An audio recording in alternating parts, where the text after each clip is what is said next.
Hey, kings and queens, it's Sandra Fenwick with Mortgage Experts, your mortgage consultant. I wanted to come on and do a quick video and let you know about the home buying process and the roles that the people play that you're going to be working with closely. So in the home buying process, this is a vehicle, and that's how I explain it to people all the time. Like in a car, like you need your transmission, you need your engine, you need bolts, you need fuses, you need oil cans, you need spark plugs, you need everything in that car to work right. If you're missing one bolt, your car may not run. You're missing one fuse, your car may not run. It doesn't always have to be the bigger parts, the transmission and the engine, that breaks your car down. Small things can break your car down. So buying a home is a process because we're asking someone to lend us $200, $300, $500,000. Do you know anyone personally that you can go to and say, hey, can I get $100 million? And they not ask you for anything or any questions or to make sure that you're worthy to pay this money back. So that's what this is. It's a vehicle, and we're all driving together, working together to get you to a common goal, to get you to that closing table so you can sign sign that paperwork and get your keys. So that's the whole point of this. So now you have a number of different people that are working on one transaction, and that's your transaction. So you have me, your lender, then you have your realtor or your real estate agent. Then we have underwriters, we have processors, we have title agents, we have appraisers, we have home inspectors, we have all these people that play a pivotal role in getting us to that closing table. So now, a lot of people, even those us involved, don't really know what our roles are. So I, as a lender, I'm responsible for the financial side of things. I work along together with my processor. I work with the title company. I work with underwriters. I even sometimes work with the appraisers. Not too closely, but that's all a part of my vehicle, right? So I make sure that I collect all of your documents up front. I make sure that I vet your application and make sure that you are a responsible person. And that's when I pre-approve you for your loan. Once I pre-approve you, then you go out with your realtor. Now your realtor will come to you and ask you things like, hey, what kind of house do you want? Sorry, we're talking about house. What kind of house do you want? How many bedrooms do you want? Do you want a sunken living room? Do you want a basement? Do you want a backyard? No backyard? Do you want a condo? Do you want, and you answer all these questions. You let them know exactly what you're looking for. They're going to set you up in what we call an MLS system, and that is going to start sending you a list of homes that meet your criteria. Once you get these homes, then you're going to pick out homes that you want to see. Now, I suggest you see more than one. Sometimes you might see the first one and be like, oh, this is it. You might feel like this is my home. Go ahead and make an offer on that if that's how you feel. But that's not my job. Making offers and things is not my job. So that's your realtor's job. So your realtor will take you to see these homes, and then you will tell your realtor, okay, this is the one. I want this home. So now your realtor will sit with you and they will write up an offer. Now the offer will say, okay, here, Mr. Seller, I'm gonna offer you full price. So I'm gonna offer you $200,000 for this house. And in return for this offer, I would like X, Y, and Z. So your realtor is gonna write up that offer and is gonna submit it to the seller's agent. And they will look at it and they will say, okay, I like this offer, I'll take it. Or they might say, I like this offer, but we need a little bit more money, or we're not gonna give you this much closing help. They will then give your realtor, who is your buyer's agent, they'll give them a counter offer. And then they'll go back and forth until that offer is accepted and is ratified. So then once you get that offer, you get your contract ratified, then that contract comes back to me and I start the next process. So that process is, first, you're gonna give them an earnest money deposit. So that's saying, here's $1,000. Hold this check, hold this money. This is to let you know I'm serious about buying this house, and and if anything happens and I happen to back out for something that is my fault, then I lose this money. So that's the earnest money deposit.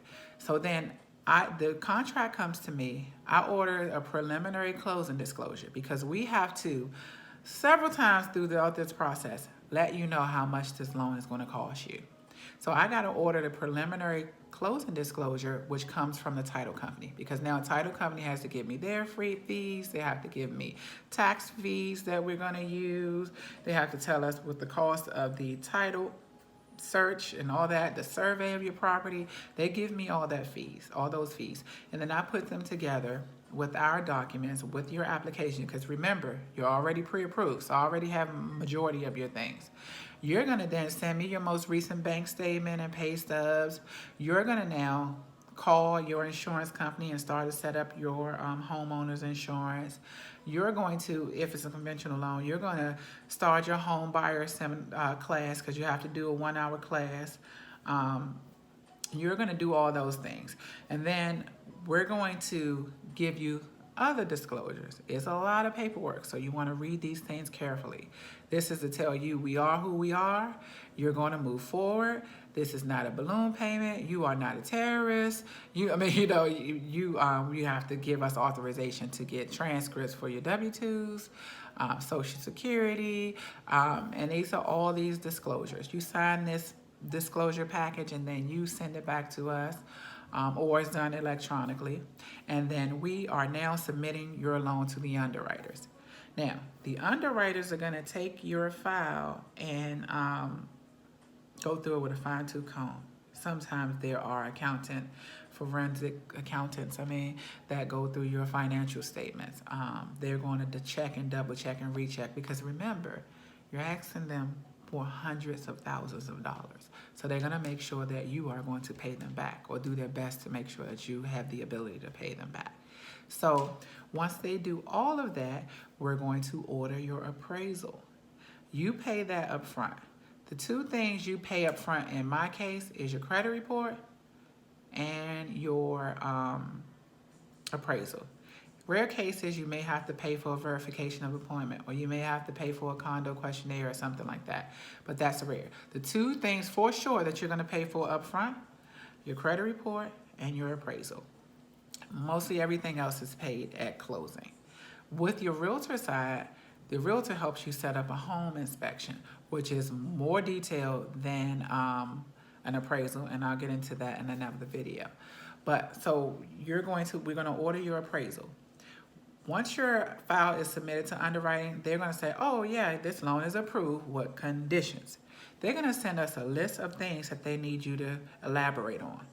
They're going to ask for anywhere between 2 things to 15, 20 things. And depending on what you send us back, they may recondition you on a thing. So let's say you send a bank statement, but your bank statement shows a large deposit for $10,000. They might come back and say, please explain to me where this $10,000 came from. So now we have to give them proof of where that came from. So that would be a recondition. So then after we get through the conditions and your conditions are cleared, then we go into final review. So you had your underwriters, and now you have your senior underwriters and some underwriter managers that are going to do a final review on everything that your underwriter cleared. 98% of the time, they go through it, they clear it, and then we are considered to be clear to close. Once they say clear to close, that is it, people. We are almost done. We schedule your settlement.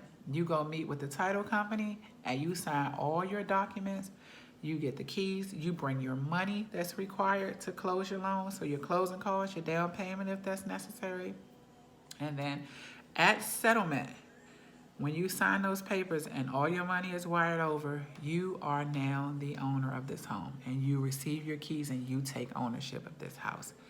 Now this video went longer than I expected, but all of this information needed to be said because it is not a hard process, but it is a detailed process, and it is a vehicle. I am not responsible for all of it. Your realtor is not responsible for all of it. Your underwriters are not responsible for all of it. We all work together as a team to complete one goal. You have a role to play, so make sure you're in a place where you're like, okay, anytime you hear from me, hey, I need this. Try to get it to me as soon as possible, because we all have a deadline to be able to get you in your home. Nothing happens until you are settled. Nobody gets paid. You don't get your keys. You don't take ownership. You can't move in. Nothing happened until you settle. So hopefully this video helped you a little bit, and it wasn't too long and I had some staying power for you. But if you guys have any questions about what I went over, please feel free to give me a call. My cell number is 301-326-7555. If you want to get started on the application, you can go to www.approvemesandra.com. Thank you guys. Until the next time, be blessed.